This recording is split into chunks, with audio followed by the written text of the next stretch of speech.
ओम श्री गणेशाय नमः। श्री सरस्वत्यै नमः। अस्मद् श्री गुरुचरण कमलेभ्यो नमः। ओम ध्येयं सदा परिभवग्नमभीष्टदोहम् तीर्थास्पदं शिवविरिञ्चिनुतं शरण्यं भृत्यार्तिहं प्रणतपालभवाब्धिपूतं वन्दे महापुरुषते चरणारविन्दम् त्यक्त्वा सुदुस्त्यज सुरे सितराज्यलक्ष्मीं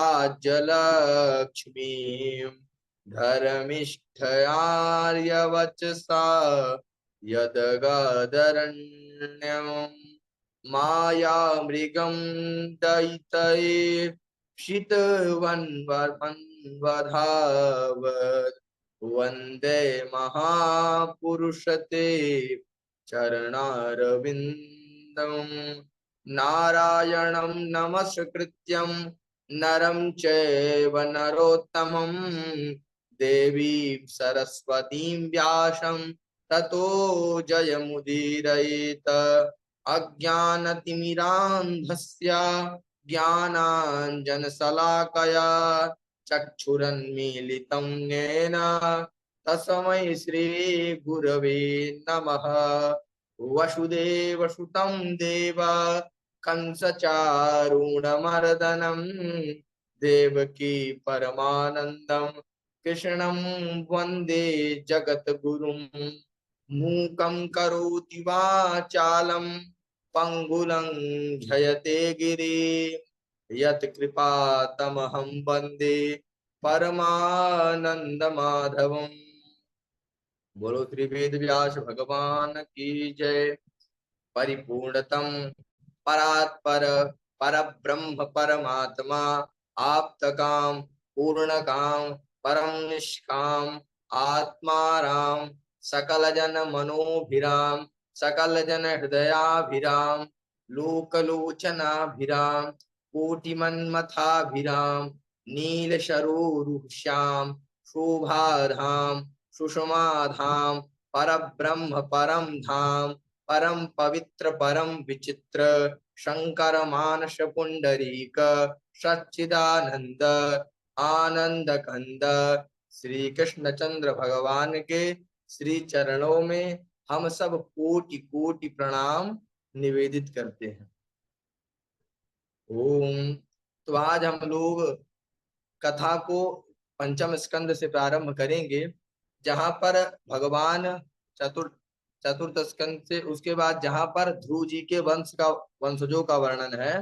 तो ध्रुव चरित्र तो हम लोगों ने बहुत सुन रखा है। तो ध्रुव चरित्र तो अगर आप लोग अगर वो चाहें तो सुना सकते हैं, बाकी आज हम लोग पृथु चरित्र से चालू करते हैं। पृथु चरित्र से और राजा प्राचीन बरही को जो जीवात्मा और परमात्मा का जो बताया गया, संपर्क बताया गया, उसके बारे में आज चर्चा करेंगे कि जीवात्मा और परमात्मा का क्या संबंध है, जो भगवान नारद जी ने प्राचीन बरही को बताया था।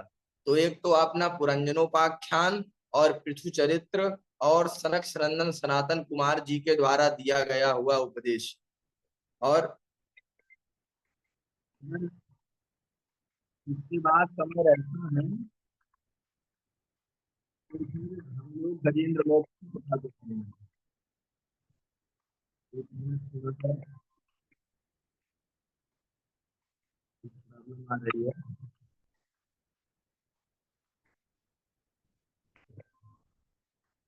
ये आप कर लीजिए।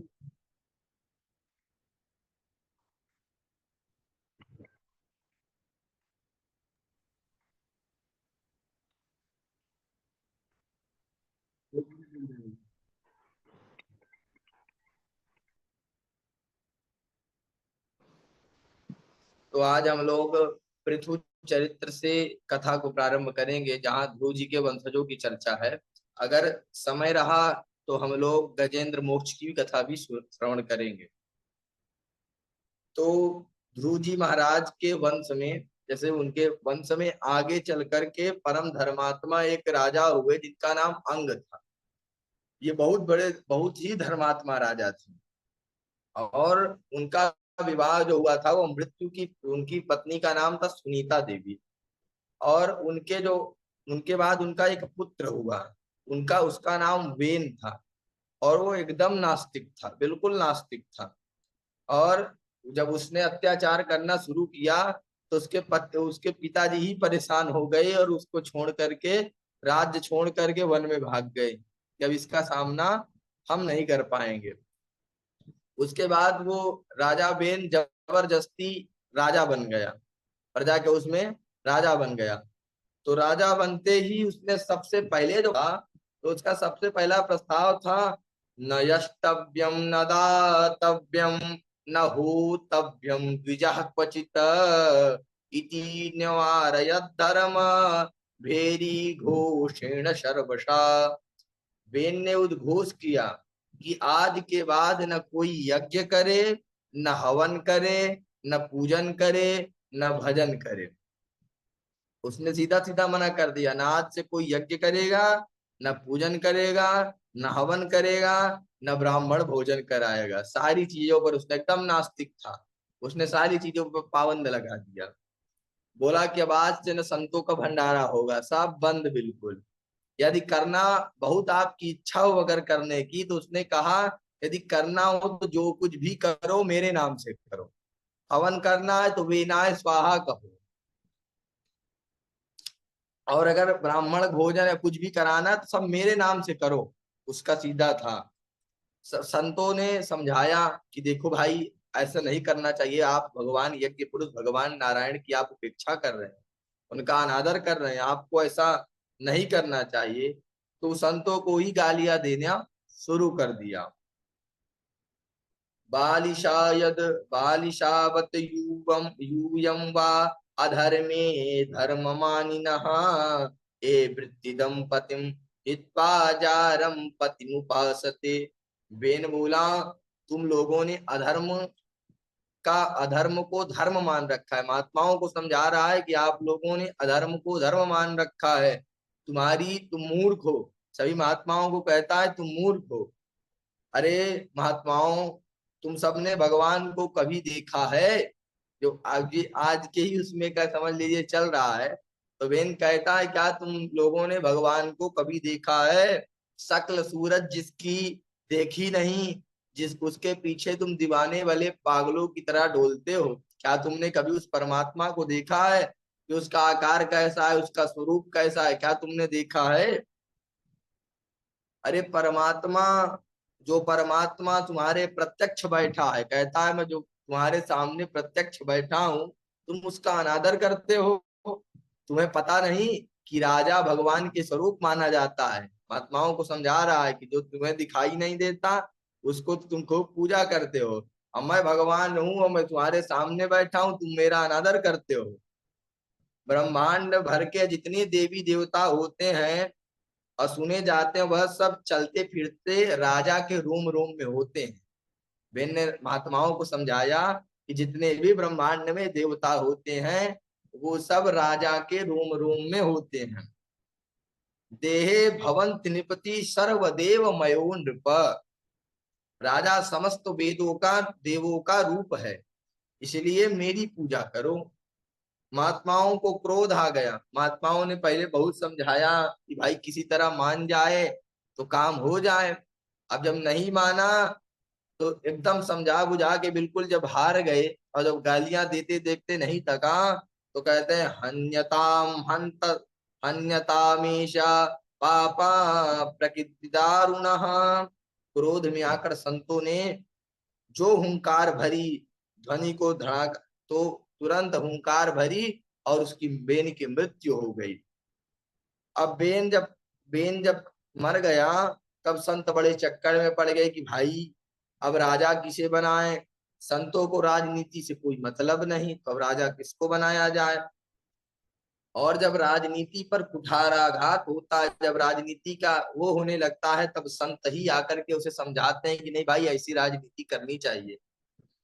तो संतों को फिर राजनीति का परिष्कार करने के लिए सामने आना पड़ता है। पर राजनीति का शोधन तो कर सकते हैं, लेकिन राजनीति संत कर नहीं सकते। क्या है कि राजनीति अगर कोई गलत कर रहा है तो संत आकर के उसे समझा सकते हैं, बलपूर्वक उसको हटा भी सकते हैं, लेकिन वो खुद राजा नहीं बन सकते। संत खुद राजा नहीं बन सकते, हाँ किसी और को बना सकते हैं। संतों ने सोचा कि अगर भाई अगर राजा नहीं रहेगा तो प्रजा किसी की बात नहीं मानेगी, बिना राजा के भी ये काम चल नहीं सकता। यहाँ चोरी डकैती खूब होगी, लोग आपस में लड़ेंगे, बिना राजा के सारी व्यवस्था खराब हो जाएगी।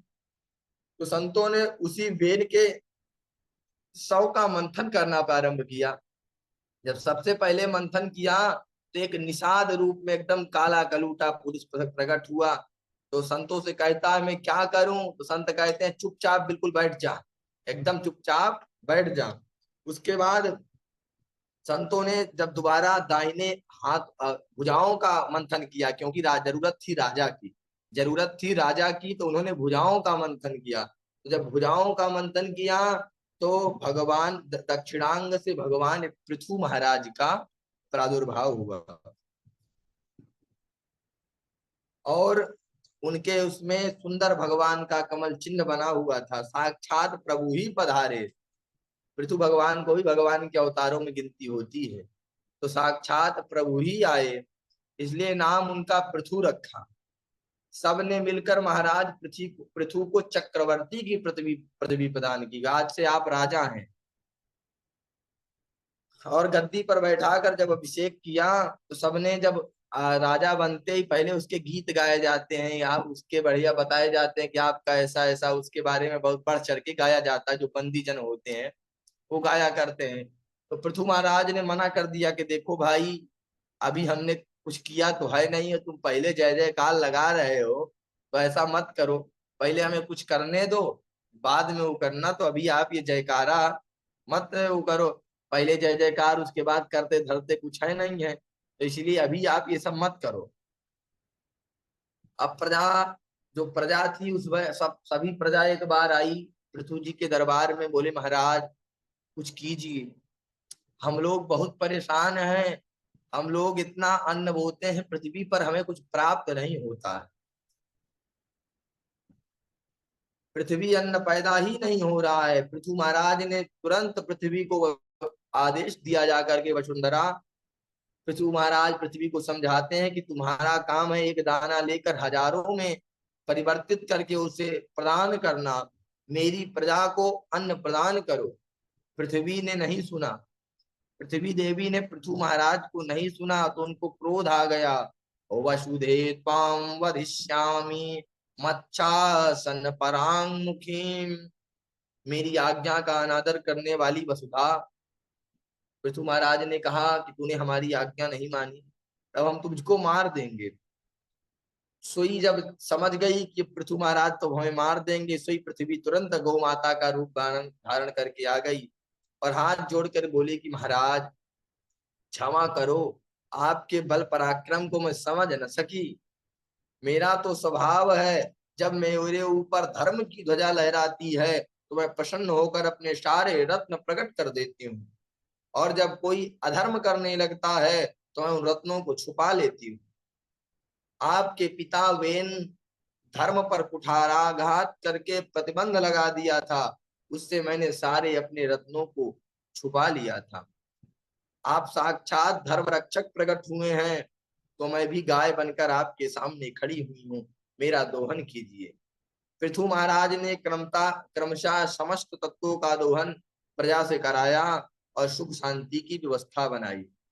और पृथु महाराज ने ही पृथ्वी, पहले ये पृथ्वी जो थी अपनी समतल नहीं थी, बराबर नहीं थी, तो पृथु महाराज ने ही अपने बल पराक्रम से पृथ्वी को बराबर किया, समतल किया। इसमें नगर और ग्रामों की व्यवस्थाएं बनाई, रहने की सारी व्यवस्था पृथु महाराज ने ही बनाई।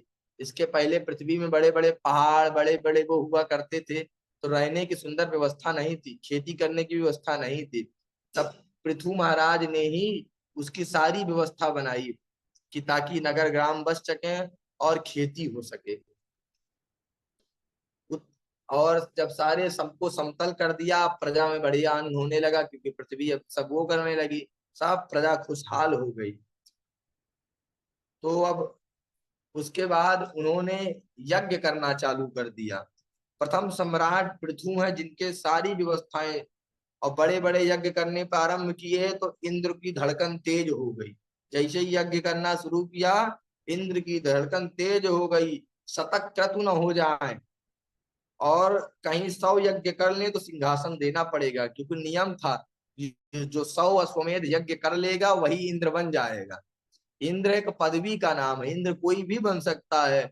जो 100 अश्वमेध यज्ञ कर लेता था वो इंद्र बन जाता था। तो पृथु जी ने जैसे ही एक के बाद एक यज्ञ करना प्रारंभ किया, इंद्र घबरा गए कि अब इंद्रासन जाने वाला है, अब क्या किया जाए। जैसे 99 पूरा हुआ, तो पृथु महाराज तो तुरंत इंद्र उनका घोड़ा ही लेकर के भाग गया, घोड़ा चुरा लिया। अब जो भगवान पृथु के जो पुत्र थे, उन्होंने इंद्र को परास्त करके फिर घोड़ा वापस लाया। बताइए उनका पुत्र कितना बलवान था कि इंद्र को हरा करके फिर घोड़ा ले आया, इसलिए उसका नाम विजताश्व पड़ा।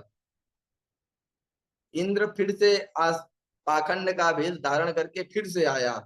और मैत्रेय मुनि कहते हैं कि विदुर जी, यही पाखंड की परंपरा, यहीं से पाखंड की परंपरा की शुरुआत हुई। इंद्र ने ही पाखंड की शुरुआत की। पापस्य खंडा इति पाखंड, जो पाप का ही एक खंड है वही पाखंड है। तो यहीं से पाखंड की शुरुआत हुई। जितने भी धर्म का ध्वजा लगता है, पर वस्तु दिखने में तो धर्म का ध्वजा लगता है, पर वस्तुता वह होता पाप ही है। पाखंड ने, पृथु महाराज को पता लगा कि बड़ा क्रोध आया। ब्राह्मणों ने कहा कि महाराज क्रोध न कीजिए, क्योंकि आप इस समय यज्ञ में बैठे हैं। ऋषियों ने कहा महाराज हमें आज्ञा दीजिए, हम अभी इंद्र को ही स्वाहा किए देते हैं, क्योंकि ये सारे देवता हम ब्राह्मणों के अधीन हैं। दैवाधीनम जगत सर्वम मंत्राधीनश्च देवता, ते मंत्रा ब्राह्मणाधीन तस्माद ब्राह्मण देवता। पृथु महाराज ने जैसे ही आज्ञा दी, जो ब्राह्मणों ने मंत्रोच्चारण किया कि मंत्र शक्ति से इंद्र खींचे चले आए। स्वाहा करने ही वाले थे कि ब्रह्मा जी प्रकट हो गए। प्रकट होकर बोले कि अरे भाई ब्राह्मण देवताओं, क्या कर रहे हो। इंद्र को ही स्वाहा करने लगे। इंद्र, भाई हमारी सब व्यवस्था बिगड़ जाएगी। ब्रह्मा जी ने समझाया कि हमारी व्यवस्था बिगड़ जाएगी, आप लोगों ने तो इंद्र को ही स्वाहा करना चालू कर दिया। पृथु महाराज ने ब्रह्मा जी के वचनों का आदर रखते हुए जब समझाया, तो ब्राह्मणों को मना कर दिया। ब्राह्मण शांत हो गए, पृथु महाराज का क्रोध शांत हो गया, इंद्र के प्राण बच गए। तब वहीं भगवान नारायण प्रकट हो गए। भगवान राजा पृथु से बोले महाराज पृथु, आपने पितामह ब्रह्मा का जो आपने आदर किया, इससे हम बड़े प्रसन्न हैं, क्योंकि जो अपने से बड़ों की आज्ञा का पालन करता है, अपने बाबा का या उनका, उनसे हम बहुत प्रसन्न रहते हैं। जो अपने माता पिता की या इनकी आदर करता है, भगवान पृथु से कहते हैं कि जो इन सबकी आदर करता है उनसे हम बहुत प्रसन्न रहते हैं। तो यहाँ पर भगवान कहते हैं कि आप किस लिए करना चाहते हैं, आपको क्या चाहिए बताइए, आप वरदान मांगिए, आप किस कामना से यज्ञ कर रहे हैं। तो पृथु महाराज ने यहाँ पर मुझे फिर भी कुछ देना, पहले तो उन्होंने इनकार किया, उसके बाद बोले कि अगर फिर भी कुछ आप देना चाहते हैं तो मुझे 10,000 कान दे दीजिए। भगवान ने कहा भाई इन 10,000 कानों का तुम क्या करोगे। पृथु महाराज ने कहा इसलिए चाहता हूं ताकि आपकी कथा कहीं भी हो मैं बैठे बैठे सुन लूं। 10,000 कान इसलिए चाहिए।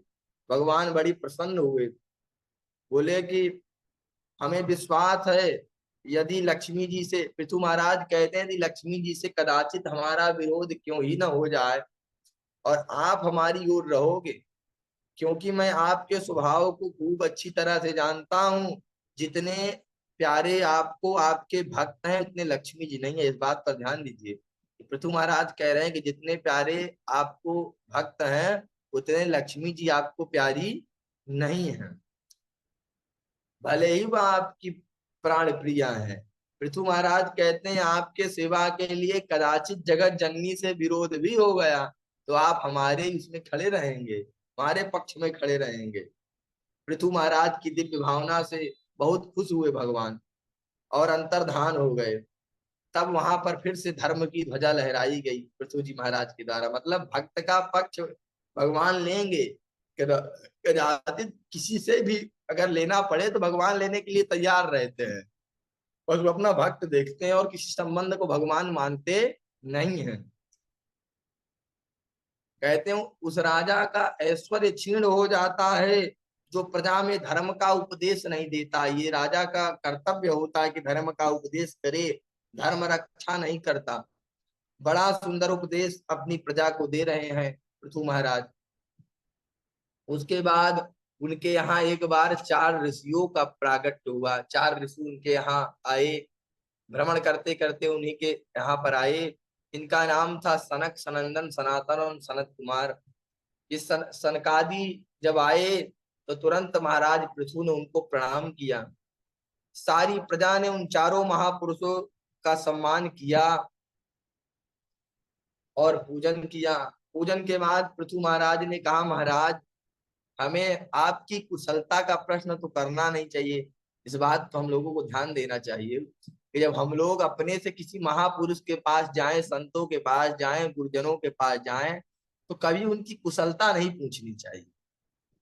हमें उनकी कुशलता नहीं पूछनी चाहिए। संतों से कुशलता का प्रश्न करना सही नहीं है, क्योंकि कुशलता वहां होती जहां कुछ अकुशलता होने का भय होता है। संतों का अपना कुछ होता ही नहीं है तो उनके अकुशल होने का कोई बात ही नहीं है। वो किसी को ना अपना मानते, अपनी शरीर को भी वो अपना नहीं मानते, तो उनके यहाँ कुशलता होने का कोई प्रश्न ही नहीं। तो इस बात को हमें भी ध्यान रखना चाहिए कि हम भी अगर किसी संत के पास जाएं तो उससे कुशलता का प्रश्न न करें। अब यहाँ पर भवस्व कुशल प्रश्न आत्मा रामेशु नेष्यते, इसलिए कभी भी कुशलता का प्रश्न हम लोग न पूछे। पर उस भवन में यहाँ पर कहते हैं पृथु महाराज की चाहे भवन में जितने हीरे जवाहरात भरे पड़े हों, लेकिन अगर आप जैसे संतों का घर में पदार्पण नहीं हुआ तो कहते हैं वो घर किसी काम का नहीं है। जैसे फलदार वृक्ष लदा हुआ हो पर बड़े बड़े नागों से लिपटा हुआ है तो वो किसी काम का नहीं है। इस प्रकार घर में कितनी भी संपत्ति भरी पड़ी हो, लेकिन अगर आप जैसे संत महापुरुषों का चरण नहीं पड़ा तो किसी मतलब का नहीं। संतों का जो जल गिरता है उसी को पाद तीर्थ कहते हैं। जिस घर में संतों का चरणोदक नहीं गिरा हुआ घर क्या है, जैसे सर्पों से लिपटा हुआ वृक्ष है। सर्पों के डर के मारे कोई वहां पर जाता नहीं है। अब पृथु महाराज ने बड़ा अद्भुत स्वागत किया। महाराज हमारे कल्याण का, फिर कहते हैं हमारे कल्याण का कोई हमें उपदेश कीजिए, कोई मार्ग बताइए। तो उन्होंने यहाँ पर सनक, सनंदन, सनातन कुमार, सनकादि ऋषि जो थे, उन्होंने समस्त शास्त्रों का निचोड़ एक शब्द में सुनाया। बोले कि अब हम तुमको समस्त शास्त्रों का निचोड़ केवल एक ही शब्द में सुना रहे हैं।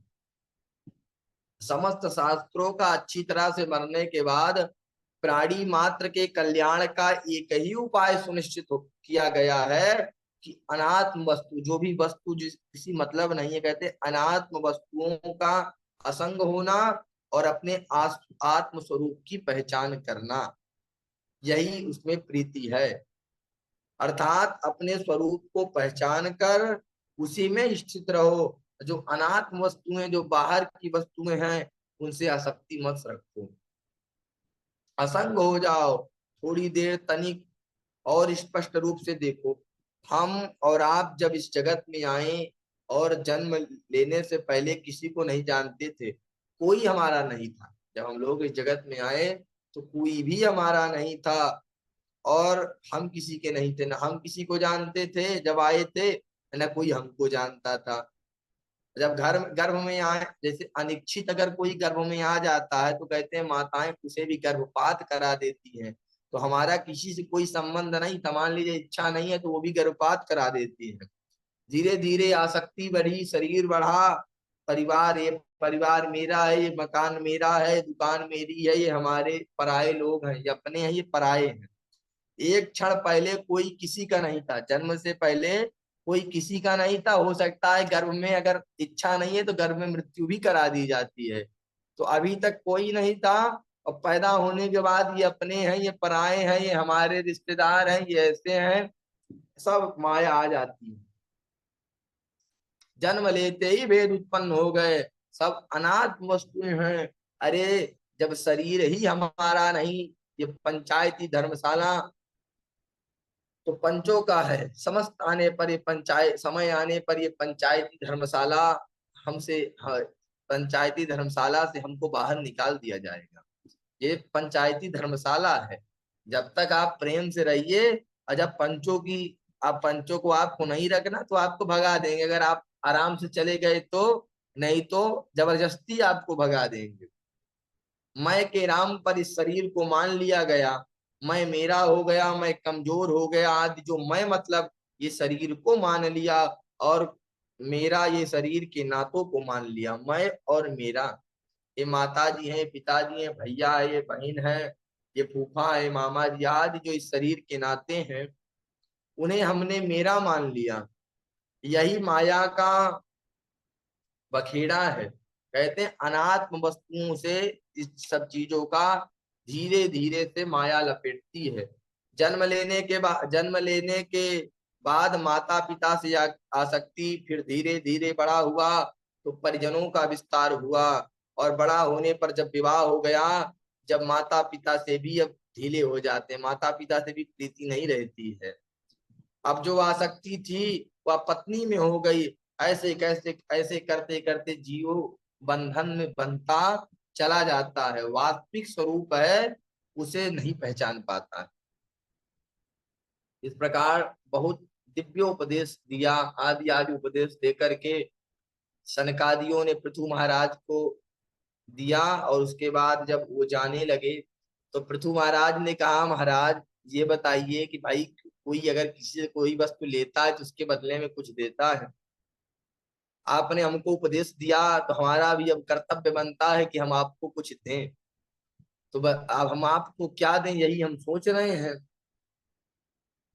तो जैसे कहा क्या दिया, तो सनकादियों ने कहा ठीक है, अगर आपकी देने की इच्छा है तो दीजिएगा मत, मगर इस बात का ध्यान रखिएगा कि जो भी दीजिएगा वो सत्संग के तुलना के बराबर हो, कम से कम इसके बराबर का हो, कम ज्यादा ना हो, कम से कम इसके बराबर का हो। अब पृथु महाराज चक्कर में पड़े कि भाई इस सत्संग के बदले में क्या दिया जाए। तब हाथ जोड़ करके पृथु महाराज बोले कि प्राणादारा सुता ब्रह्मण गृहाश्च सपरिच्छदा राज्यं बलम महीकोशा इति सर्वं निवेदितम। यहाँ पर देखिए पृथु महाराज कहते हैं कि आत्म कल्याण के उपदेश के बदले मैं आपको क्या दूं। मैं अपने प्राण, अपनी पत्नी, अपने पुत्र, अपने बच्चन, जहां तक मेरा राज्य है वो सब मैं आपको देने के लिए तैयार हूँ। पृथु महाराज ने कहा मैं सब देने के लिए तैयार हूँ, जितना मेरा कोष है, जितने मेरे सैनिक, इति सर्वम निवेदितम, सब सर्व आज से आपका है, आप इसे स्वीकार करें। महात्मा प्रसन्न हो गए और बोले अच्छा, तो आज से हम आपके स्वामी हैं, ये सारी संपत्ति अब आज से हमारी है वैभव। तो ठीक है, ये संपत्ति सब हमारी है, और इसकी व्यवस्था की जिम्मेदारी हम तुमको सौंप के जा रहे हैं। आपने हमको दिया, और अब ये सारी संपत्ति की है तो हमारी, लेकिन अब इसकी व्यवस्था की जिम्मेदारी हम आपको सौंप रहे हैं। अब हमारी संपत्ति है, अब इसका दायित्व आप संभालोगे, और ध्यान रखना कि ये हमारी संपत्ति है, व्यवस्था तुम्हें संभालनी है। लो संभालो। पृथु महाराज को सब सौंप कर महात्मा अंतर्ध्यान हो गए। देखिए गुरु और शिष्य का, गुरु और शिष्य का ऐसा संबंध होना चाहिए, गुरु और शिष्य का ऐसा संबंध होना चाहिए कि शिष्य गुरु को अपना सब कुछ देने के लिए तैयार हो। शिष्य गुरु को अपना सब कुछ देने के लिए तैयार हो। पर देखिए यहाँ पर ये भी ध्यान रखें कि गुरु भी ऐसा हो जो फूटी कौड़ी लेने की अपेक्षा न करे। कुछ लेने का ऐसा नहीं कि शिष्य सब देना चाहता है तो गुरु जी सब ले ले। तो अगर यहाँ पर ये हो, इस बात का ध्यान रखा जाए कि गुरु कैसा हो, पहले तो शिष्य ऐसा हो जो प्राणादारा सुतायस्मन, मतलब अपने प्राण तक देने के लिए तैयार हो, अपने राज्य अपनी संपत्ति सब कुछ देने के लिए तैयार हो। और फिर गुरु कैसा हो, गुरु एक फूटी कौड़ी तक शिष्य से लेने की अपेक्षा न करता हो। ऐसा गुरु ऐसा नहीं कि सब लेकर के चल दिया।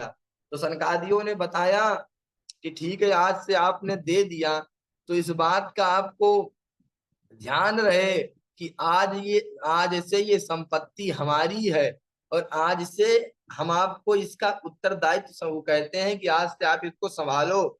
और ध्यान रखना, मुनीम बनकर संभालना, मालिक मत बन जाना।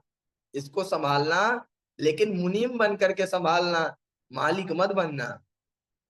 और जब मालिक नहीं रहेंगे तो भाई लाभ और हानि को किसको दिक्कत होती है? लाभ कंपनी अच्छी जाए घाटे में जाए, राजा के लाभ और हानि से मुनीम को कोई दिक्कत नहीं रहती है। मुनीम का काम बढ़िया चलता है, उसको ना लाभ और हानि से कोई मतलब नहीं रहता।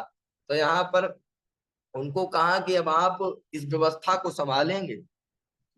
गुरु का अर्थ बड़ा है और शिष्य का अर्थ छोटा है, इस बात को ध्यान रखें। छोटा जो बड़ा जो है वो हमेशा छोटे को देता है, छोटे से कुछ लेने की अपेक्षा नहीं करता। तो गुरु ऐसा हो जो आपसे किसी भी प्रकार की इच्छा न रखे कि मुझे आप ये दे दीजिए या वो दे दीजिए, क्योंकि देने वाला हमेशा बड़ा होता है और लेने वाला हमेशा छोटा होता है। अगर कोई गुरु आपसे कुछ लेने की अपेक्षा करता है, इसका मतलब वो आपसे छोटा है। मैत्रेय मुनि कहते हैं, एक मिनट अनिल जी, एक जी नहीं, एक मिनट थोड़ा सा, एक मिनट वीडियो को काटिएगा, एक मिनट, एक मिनट बता रहे हैं। थोड़ा सा एक कॉल वो आ रहा है, चालू कर जी। तो यहाँ पर विदुर जी महाराज कहते हैं कि मैत्रेय जी इन्हीं पृथु महाराज के आगे इन्हीं के वंश में एक राजा हुए जिनका नाम प्राचीन बरही था। राजा प्राचीन बरही बरही बहुत बड़े भारी कर्मकांडी थे, बड़े बड़े यज्ञ करते थे। और यज्ञों में पशु बस कमी केवल इतनी थी, जो आज हम लोग जो देखिए इस बात को समझ लीजिए, वहां पर कहा कि वो यज्ञों में पशु की कमी केवल इतनी थी, तो यज्ञों में पशुओं की बलि चढ़ाया करते थे, हिंसात्मक यज्ञ करते थे। तो नारद जी ने जैसे जैसे ही ऊपर नारद जी आए और कहा महाराज, नारद जी ने रोका कि जितने पशुओं को तुमने बलि कर चुके हो ये सब तुमको देख रहे हैं। नारद जी ने कहा ऊपर देखो। जैसे ही राजा प्राचीन बरी ने ऊपर देखा तो सारे पशु दिखाई पड़े। तो वो तो डर गए, बोले महाराज ये क्यों देख रहे हैं? नारद जी ने कहा कि ये तुम्हारा इंतजार कर रहे हैं कि कब तुम आओ और कब तुम्हें अब ये जैसे तुमने इन्हें खाया वो बलि चढ़ाई है, तुम्हारी बलि ये कब चढ़ाएं। बस ये इसके इंतजार में बिल्कुल बैठे हुए हैं। अब तो महाराज प्राचीन राजा प्राचीन बरी एकदम डर गए कि महाराज ये सब तो कर्मकांडी ब्राह्मणों ने विधान बताया था, मैं तो उन्हीं के जो उन्होंने बताया था उसी के अनुरूप में चल रहा था। ये वैदिक विधान था महाराज, ऐसा भाई कर्मकांडी ब्राह्मणों ने ऐसा कहा था, सो हमने वही किया। भाई मैंने तो कुछ किया नहीं। तब नारद जी कहते हैं कि भाई अहिंसा को परम धर्म मानने वाला वेद कभी किसी के हिंसा का आदेश नहीं करता है। इस बात को हमें सब लोगों को ध्यान रखना चाहिए कि कभी भी किसी जीव की हिंसा ना हो हमारे द्वारा, चाहे वो चींटी हो या कोई भी हो। अगर हम किसी भी चीज जिससे भी हिंसा होती है, अगर कोई खाता, जैसे कुछ लोग मीट खाते हैं तो कहते हैं कि भाई हम थोड़ी ना मारते हैं, लेकिन वो आपकी वजह से आप खाते हैं इसलिए वो कट रहा है, इसलिए वो मर रहा है। तो वेद भगवान का सीधा आदेश है, वेद भगवान कभी भी किसी की हिंसा का समर्थक नहीं करते हैं। वेद भगवान अहिंसावादी हैं। उनका ये है कि सब लोग खुशहाल रहें, यहाँ पर जितने जीव जंतु हैं सबको जीने का अधिकार है। तो नारद जी ने समझाया कि जो शास्त्रों में हिंसा की बात लिखी है वह हिंसा हिंसा निवृत्ति परक है, प्रवृत्ति परक नहीं है। एक दृष्टांत से समझिए। मान लीजिए कोई बालक है, वो आश्रम में रहता है, उसको गुटखा खाने की आदत लग गई है। अब वो तम्बाकू खाता है, गुटखा खाता है। अब गुटखा खाते खाते चालू कर दिया, एक दिन गुरुजी ने पकड़ लिया। अब गुरुजी ने पकड़ लिया तो गुरुजी ने जैसे ही मारना चालू किया तो बोला गुरुजी गलती हो गई, माफ करो। तो गुरुजी ने कहा क्यों रे, गुटखा खाता है? तो कहा, तो उसने कहा गुरुजी अब क्या करें, बचपन की आदत है, छूट नहीं पाती। पहले से हम खाते थे, अब आश्रम में आए आज आपको पता चला, लेकिन खा हम पहले से रहे हैं। तो बचपन की आदत है, अब क्या करें, अब छूट नहीं पाती है। तो गुरुजी ने कहा भाई से छोड़ना पड़ेगा। तो चेला ने कहा गुरुजी अब ये छूट नहीं पाएगी क्योंकि बचपन की आदत है। तो गुरुजी ने कहा ठीक है, आज से तुम्हारे लिए हम एक दिन रख देते हैं, आज से तुम रविवार के दिन जो भी तुम्हें गुटखा खाना है तुम खा लिया करो। चेला ने कहा ठीक है। अब गुरुजी ने क्यों कहा कि आप रविवार को खा लेना? क्योंकि जो ये रोज रोज खाएगा तो हफ्ते में एक दिन केवल खाएगा, तो धीरे धीरे जो एक दिन खाता है ये बंद हो जाएगा, इसे भी ये बंद कर देगा। लेकिन चेला ने क्या किया, जो रविवार आए तो खुद तो खाता और दूसरों को भी खिलाता और कहता भैया रविवार के दिन गुटखा खाने का बड़ा महत्व है। बच्चों ने पूछा क्या महत्व है, किसने बताया तुझे? तो उसने कहा गुरुजी ने बताया है कि रविवार को गुटखा खा सकते हो, खाया करो, इसका बड़ा महत्व है। तो अब गुरुजी ने कहा था ताकि इसका छूट जाए, जो 7 दिन खाता है तो एक दिन खाएगा तो धीरे धीरे करके छूट जाएगा। लेकिन अब चेला ऐसा निकला कि रविवार को खुद तो खाता पर दूसरों को भी खिलाने लगा, ऐसा करते करते पूरा आश्रम ही गुटखा खाने लगा। तो ऐसे ही वेद भगवान परोक्षवादी हैं, ये कभी किसी की हिंसा का आदेश नहीं करते हैं। जहां हिंसा वेदों में लिखी गई है वह निवृत्ति परक है। जब देखते थे कि रोज पशुओं की बलि चढ़ती थी, खूब बलि चढ़ हिंसात्मक यज्ञ खूब होते थे, तब एक आदेश दिया कि अब जो रोज रोज की हत्या हो रही उसको बंद करने के लिए अमुक यज्ञ करो, और ये यज्ञ में आप एक पशु की बलि दे सकते हैं। तो वेद भगवान ने सोचा कि ये रोज रोज बलि चढ़ती है इतने पशुओं की, हजारों पशुओं की, ये बंद हो जाएगी, क्योंकि जहां कब कोई एक यज्ञ होगा तो कोई एक आध पशु उसमें मारा जाएगा, तो ये रोज रोज की हिंसा बंद हो जाएगी। पहले इतना बड़ा यज्ञ होगा तब कहीं एक पशु की बलि चढ़ाई जाएगी, तो ये काफी पशुओं का उसमें वो होगा। लेकिन अब जो हिंसा के प्रेमी थे, जिन्हें हिंसा ज्यादा अच्छी लगती थी, उन्होंने इसी को ही प्रवृत्ति परक मान लिया और हिंसा में उतर आए, यज्ञ करने लगे, हिंसा देने लगे। बाकी जो वेदों में हिंसा की बात है वो इसलिए है ताकि हम जो ज्यादा हिंसा होती उसको रोकने के लिए की गई थी, गुटखा छुड़वाने के लिए गुरु जी ने कहा था। लेकिन अब हम तो खुद भी वो करते, दूसरों को बताने लगे कि अमुक यज्ञ करो, पशु की बलि चढ़ाओ।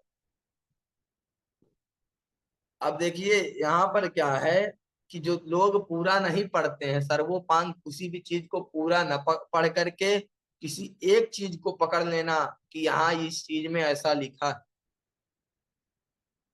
अब जैसे किसी एक सज्जन थे, उन्होंने कहा एक जगह लिखा है वेद पढ़ना पाप है। अब एक सज्जन थे, उन्होंने सबको दिखाना प्रारंभ किया कि लो भाई ये देखो भैया, वेद की पुस्तक में लिखा है कि वेद पढ़ना पाप है। सबको दिखाने लगे, एक तरफ से हल्ला मचाने लगे, किताब लेकर के जाते, अब बोलते ये देखो भैया लिखा है कि वेद पढ़ना पाप है, लोगों को पागल बना दिया।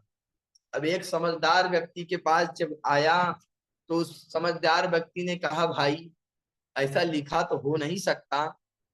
जब दिखाया तो सचमुच लिखा था, जब उसने दिखाया तो सचमुच लिखा था, परंतु सबसे अंतिम पंक्ति में लिखा था। पन्ना पलटा जब देखा तो पीछे लिखा था असौच अवस्था में वेद पढ़ना पाप है। अब उसने असौच अवस्था को तो छिपा लिया क्योंकि वो पिछले पन्ने में था। अब उसने केवल उतनी कटिंग उठा ली कि वेद पढ़ना पाप है। तो सर्वोपांग वेद को न पढ़ करके उसमें थोड़ा सा हिंसा की चीज उठा ली गई, जो हिंसा निवृत्ति परक थे उसको प्रवृत्ति परक बना लिया गया। इसलिए वेद पाठ का अधिकार सबको नहीं दिया गया। सब कोई वेद नहीं पढ़ सकता है। वेद पढ़ने की बड़ी शर्त रखी गई है। अब यहाँ पर मैत्रेय मुनि कहते हैं, विदुर जी जब प्राचीन बड़े घबराए कि अब क्या होगा, तब नारद जी ने कहा ध्यान दीजिए, हम तुम्हें एक बहुत बढ़िया कहानी सुनाते हैं। इस कहानी को ठीक से समझ लो तो तुम्हारा कल्याण हो जाएगा। तो इस कहानी को हम सबको भी बड़ी ठीक से समझना है कि यहाँ पर नारद जी क्या उपदेश देना चाहते हैं। तो नारद जी ने कहा भाई इस कहानी को ठीक से समझना। उन्होंने कहा दो मित्र थे, एक का नाम अविज्ञात था और दूसरे का नाम पुरंजन था। दोनों बहुत ही घनिष्ठ सखा थे और दोनों एक साथ रहते थे। एक दिन पुरंजन बोला मित्र चलो कहीं घूमने चला जाए। अविज्ञात ने कहा भाई तुम घूमो, हम तो अपने ही घर में भले हैं, तुम्हें जहां घूमना हो तुम घूमो, पर इतना है कि घूम कर जल्दी आ जाना। पुरंजन बोला ठीक है मैं अकेले ही जाता हूँ और घूम कर जल्दी आ जाऊंगा। अविज्ञात ने कहा देखो भाई जा तो रहे हो मगर हमें भूल मत जाना। पुरंजन ने कहा कैसी बात करते हो मित्र, तुम तो मेरे हृदय हो, तुमको कैसे भूल जाऊंगा। अविज्ञात ने कहा ठीक है फिर जाओ। अब वहां से निकला तो पुरंजन पुरंजन ने लाखों शहर घूम डाले परंतु कहीं उसका मन नहीं लगा। लाखों शहर घूमे, उसको कहीं उसका मन नहीं लगा, कोई शहर उसे अच्छा ही नहीं लगा। अचानक एक 9 दरवाजे वाला नगर नजर आया, वो बहुत सुंदर उसको लगा। भीतर घुस गया, शहर के भीतर घुसते ही प्रवेश किया तो एक सुंदरी कन्या सामने आ गई। पुरंजन उस कन्या के निकट जाकर बोला देवी जी नमस्कार, क्या मैं आपका परिचय जान सकता हूँ। कन्या बोली सुनो, मैं इस शहर की मालकिन हूँ। इस शहर में मेरी इच्छा के बिना पत्ता भी नहीं हिलता है। ये मेरे 10 सैनिक हैं जो मेरी आज्ञा अनुसार काम करते हैं और ये मेरा सेनापति है जो इन सैनिकों को संभालता है। ये 5 फण वाला नाग मेरे साथ रहता है जो इस शहर की दिन रात रखवाली करता है। अभी तक मेरा विवाह नहीं हुआ, इस शहर पर अकेली राज्य करती हूँ और माता पिता का मुझे पता नहीं है, तो मुझे जन्म किसने दिया।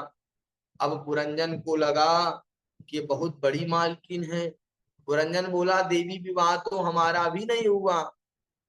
फिर तो दोनों ने एक दूसरे को वरमाला पहना दी, दोनों ने विवाह कर लिया। अब वरमाला पहनाकर विवाह कर लिया।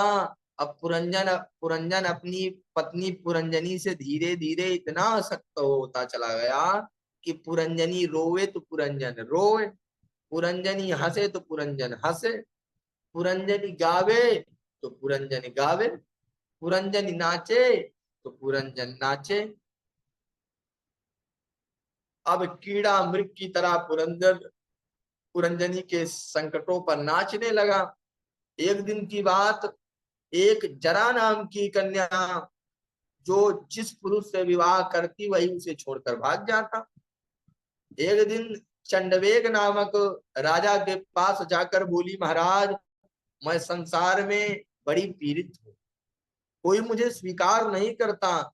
चंडवेग ने कहा देवी दुखी मत हो, हम तुम्हारी सहायता करेंगे। मेरे पास 360 काली गंधर्वियां हैं और 360 गोरे गंधर्व हैं और ये सारी सेना आज से मैं तुम्हें सौंप रहा हूँ, तुम्हें जो पसंद आवे उसी से विवाह रचाओ।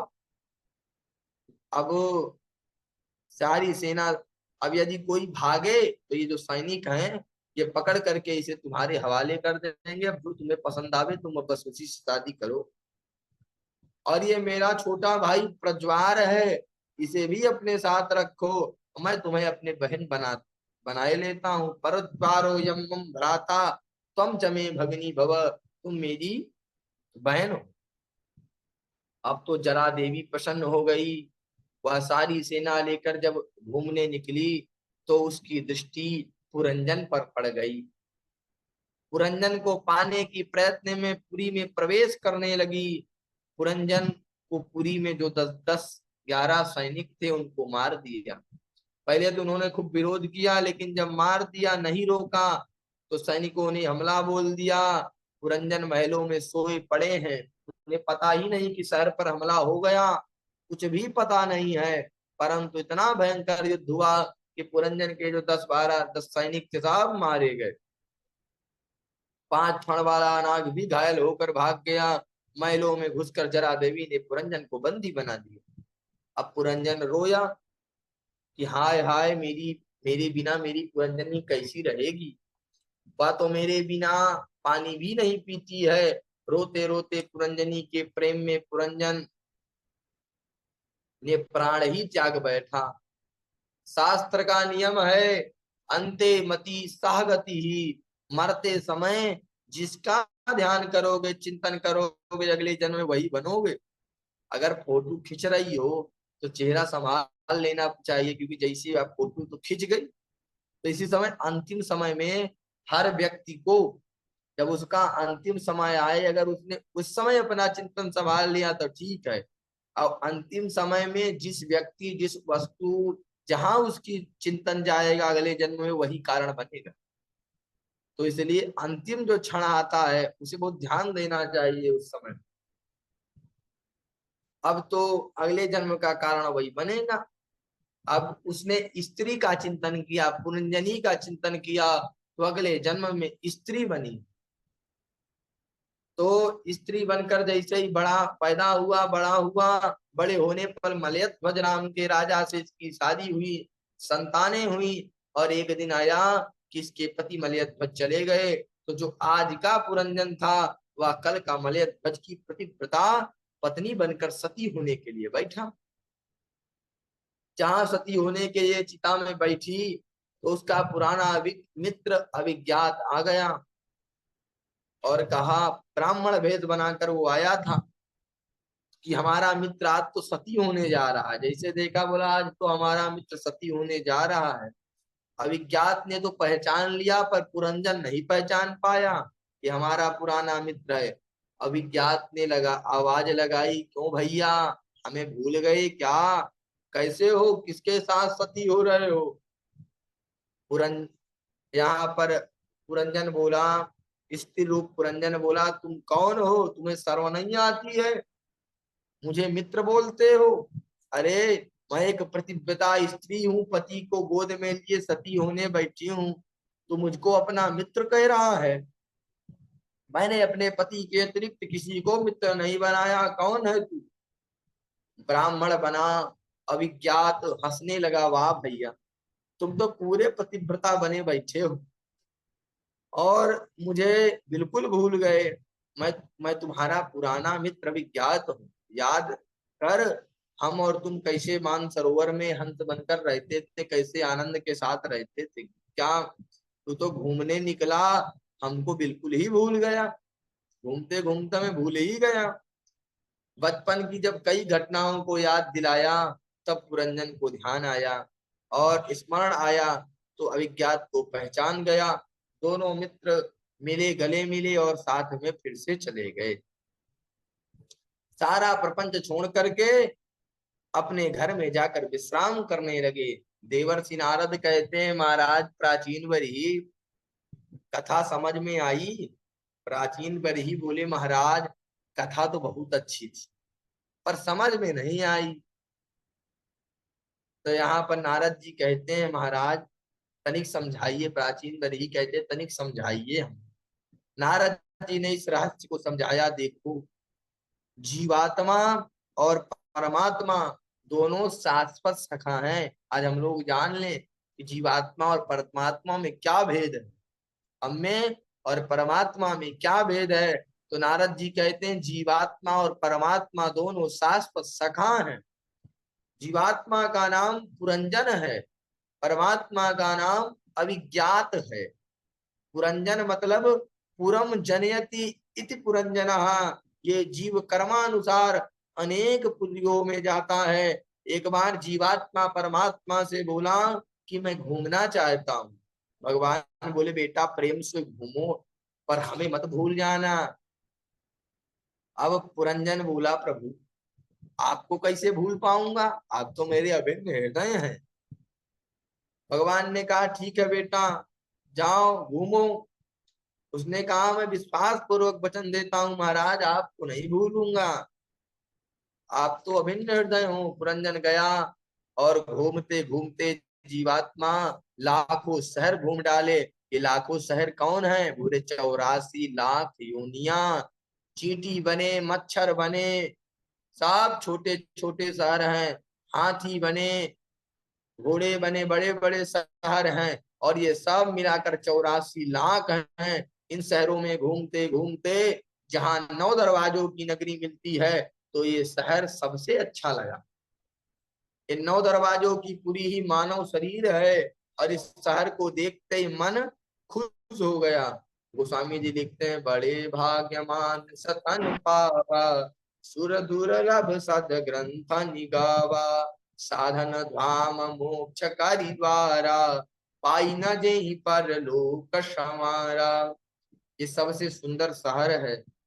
जो ही नगर में प्रवेश किया इस मानवपुरी में तो सबसे पहले सुंदरी से परिचय हुआ। अब जान ले सुंदरी कौन है, कौन है वो कन्या, कौन है सुंदरी? तो कहते हैं उसका नाम है बुद्धि देवी। जो हमारी बुद्धि है वही इस मकान की मालकिन है, बुद्धि देवी।